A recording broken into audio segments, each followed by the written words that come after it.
Police গাড়ি তুললে না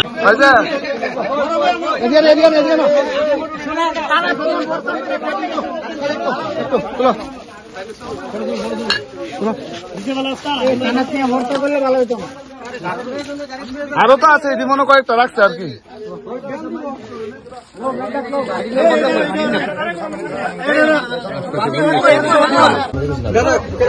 আমি কোথায় ভিডিওটা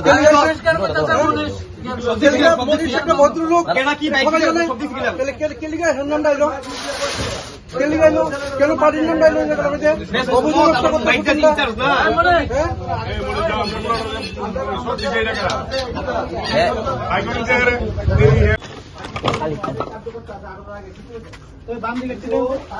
সব বাংলা মতোর বোতল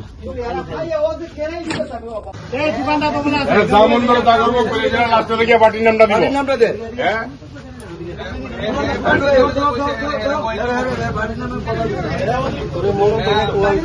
স্যার আমি তো নিজেই গেছি স্যার তুই সাধু সাধু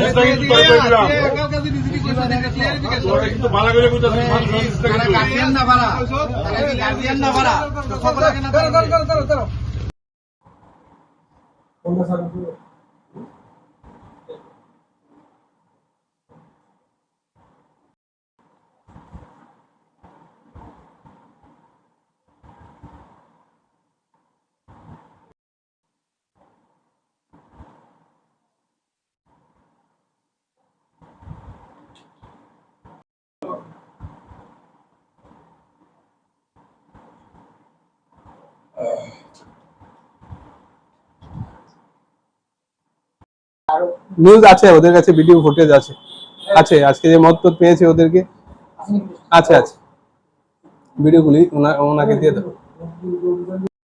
রোহন দাস এই এলাকারই।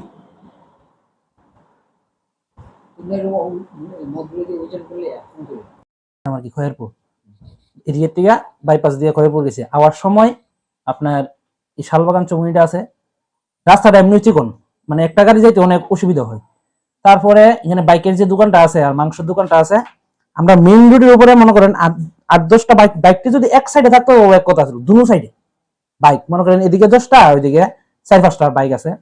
তারপর হে আসিল আমার সাইডে বইয়া, হে কইছে আর কি রে ভাই তোরা বাইকটি একটু নিচে নামাই রাখ, না সাইড করে রাখ, গাড়ি যাইতে পারে না।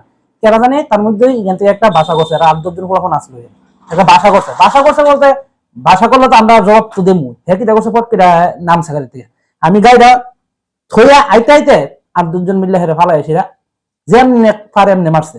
এখানে আমরা 2 জন আর 8-10 জন আমরা কিতা করবো, আমরা মানে অসহায়ের মতো হয়ে গেছি। তারপরে আমরা কি ফিটা গাইছি, আমরা অনেকে এমনি ছেড়ে দেবেন, আমরা কয়েকজনের ফোন করছি, আমরা দাদারে ফোন করছি, দাদা মানে পিটাপিটি করে অনেক আমরা ফোন করছি না, আমরা করছি যে রেজাল্টটা যত মীমাংসা করে দেওয়ান যায়। দাদা গেছে, দাদার সামনেই আমার একটা ছোট ভাই আছে হেরে চোর মারছে দাদার সামনেই। তারপর এটা করতে করতে করতে করতে আপে তাপে তারা নিউজের ভিতরে কি কি করছে মানে কইয়া লাভ নেই, আমরা নিউজ দেখছেন মনে হয়, আপে তাপে অনেক কিছু করছে তারা। এই এতটুকুই ঘটনা হয়েছে। এই শালবাগান আড়ালিয়া শালবাগান যে এরিয়াটা, এখানে যদি 10 জন ব্যবসায়ী থাকে তার মধ্যে 5-6 জনই মদ বিক্রেতা, ঠিক আছে। তাদের মদ বিক্রির আড়ালে মানে সামনে অন্য একটা বিজনেস, পেছনে মদ বিক্রি করে, যার কারণে এই এলাকার একদম পুরাটা এলাকায় কুলুষিত হয়ে গেছে। এলাকার মা বোনেরা যাইতে পারে না, সন্ধ্যার সময় যদি ছেলে মেয়েরা স্যারের বাড়িতে যায়, মা বাবারা স্যারের বাড়ি এখানে গিয়ে পৌঁছায় যে এই এরিয়াটা দিয়ে পার হয়ে যাবে, এটা আতঙ্কগ্রস্ত পরিবেশ থাকে সবসময়।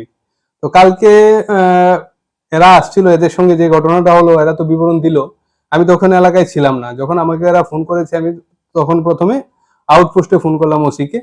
ওসি বললো ঠিক আছে মনিশ দা আমি আসছি। 5 মিনিট পরে উনি ফোন করলো, মনিশ দা আরেকটা ঘটনা ঘটেছে আপনাদের ওই আরেকটা এরিয়াতে, আমি একটু ওই দিকটা কভার করে আসছি, আপনি একটু যান, একটু গিয়ে ট্যাকেল করেন ব্যাপারটা।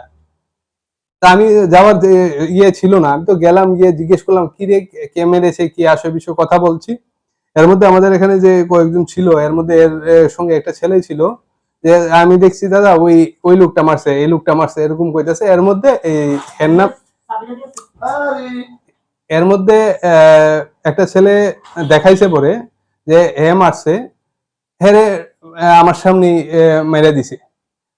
আমরা এখানে কথাবার্তা কইতেছি, আমরা কি মারপিট করতেছি? আমরা তো প্রথম আইসি পরে দেখাইছে কে কে মারছে, আমি কি কিছু করছি, কোনো প্রতিক্রিয়া দিছি? তুই হেরে মারলি গেলে, আমরা তো কথা কইতেছি। এটার থেকেই ঝামেলাটা আর কি। আসলে এই যে এরিয়াটা, এখানে আমরা প্রায়শই এলাকা থেকে একটা মদ বিরোধী অভিযানের প্রয়াস করে থাকি, যাদের কারণে ওই এলাকার মদ ব্যবসায়ীদের একটা মানে মনে মনে আক্রোশ, কিন্তু কিছু করতে পারে না। এবার একটা কিছু দিয়ে জড়িয়ে যদি মহিলাদেরকে সামনে দিয়ে, এটা এদের চিরাচরিত প্রথা, কারণ পেছন থেকে ওদেরকে সিপিএমও মদত দিচ্ছে, ঠিক আছে। তো ওই মহিলাদেরকে সামনে এগিয়ে দিয়ে একটা নাটক মঞ্চস্থ করা, পার্টিকে ইন্ডিকেট করা, পার্টির ডেজিগনেশনটাকে ইন্ডিকেট করা। আমার পরিবেশ নষ্ট হচ্ছে, এলাকার যুব সমাজ আগামী দিনে অন্ধকারে ঢুকে যাচ্ছে। আমরা তো বারবার এটাকে আমাদের মুখ্যমন্ত্রী আহ্বানকে সাড়া দিয়ে এটাকে আমরা রোধ করার চেষ্টা করছি।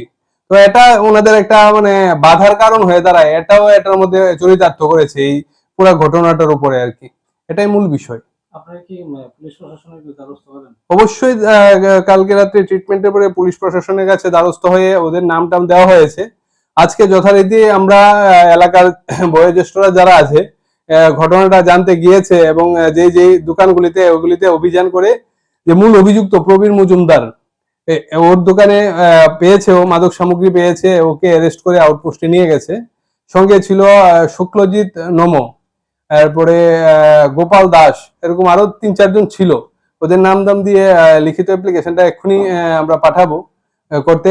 তো ব্যাপার হচ্ছে, ঘটনা হয়েছে এদের দুজনের সাথে। ও আমার যুব মোর্চা ওয়ার্ড সভাপতি। তো আনা বলেই আমি আমার ছেলেদের সঙ্গে যখন একটা ঘটনা ঘটবে আমি যাব। তো এটা পুরাটা ঘটনা কি, আগের যে ঘটনাটাকে পর্দার আড়ালে রেখে আমি গিয়েছি এটাকে হাইলাইট করে একটা নাটক মঞ্চস্থ করা, যেটা দিয়ে রাজনৈতিক মাইলেজ নেওয়া যায় কিনা, এটাই মূল বিষয়। বারবার দেখবেন যে এখানে মনীষ চক্রবর্তী বা যুব মোর্চা মন্ডল সভাপতি, এই দুইটা শব্দকে ওনারা যদি 10টা কথা বলে, 2টা শব্দকে 8বার রিপিট করেছে। তো এটার পেছনে কি উদ্দেশ্য, এটা আশা করি জনতা বুঝে জানে। তো ওদের কালচারটা এরকম, এবং সবকিছুর আগে একজন মহিলাকে সামনে এগিয়ে নিয়ে দেবে। তো ওদেরকে দিয়ে কিছু একটা ঘোলা জলে মাছ ধরা যায় কিনা, এগুলো করে আমাদের এই অভিযানকে আটকাতে পারবে না। আমরা বারবার এই এলাকার পরিবেশকে সুষ্ঠু রাখতে গিয়ে আমরা আমাদের যুব মোর্চা এলাকার হয়ে যা মানে ভূমিকা যা নেওয়ার আমরা অবশ্যই নেব। আমরা প্রশাসনের দ্বারস্থ হয়েছি, প্রশাসন অবশ্যই আমরা আস্থা রাখি উনি সঠিক তদন্ত ক্রমে ওনাদেরকে সঠিক ব্যবস্থা নেবেন, এবং এলাকার পরিবেশটাকে শান্তশিষ্ট করার ওনারাও প্রয়াস নেবেন, এটা বিশ্বাস রাখি। ভিত্তিহীন, এরা ছিলই না এই ঘটনার মধ্যে, এরা টোটালি ছিল না। যখন আমি মিডিয়ার সামনে দেখেছি এদেরকে, তখন আমি আরে এরা কোত্থেকে আসলো, ওই ঘটনার সময় এরা ছিলই না এখানে কেউ। আমি মনীষ চক্রবর্তী, প্রতাপগড় যুব মোর্চা মন্ডল সভাপতি। আমার দেশের স্বাদ গন্ধ আমার সবচেয়ে প্রিয়। আমার জয় যেমন দেশের জয়, দেশের আনন্দ মানে আমার আনন্দ। লংতরাইয়ের গুঁড়ো মশলা হোক বা সর্ষের তেল, আমার দেশের প্রোডাক্ট। আর সেই লংতরাই দিয়ে রান্না যখন খাই, তখন পাই দেশের স্বাদের আনন্দ। সবার সাথে সেই স্বাদের আনন্দ ভাগ করে নেবার মজাই আলাদা। দেশের স্বাদের আনন্দ।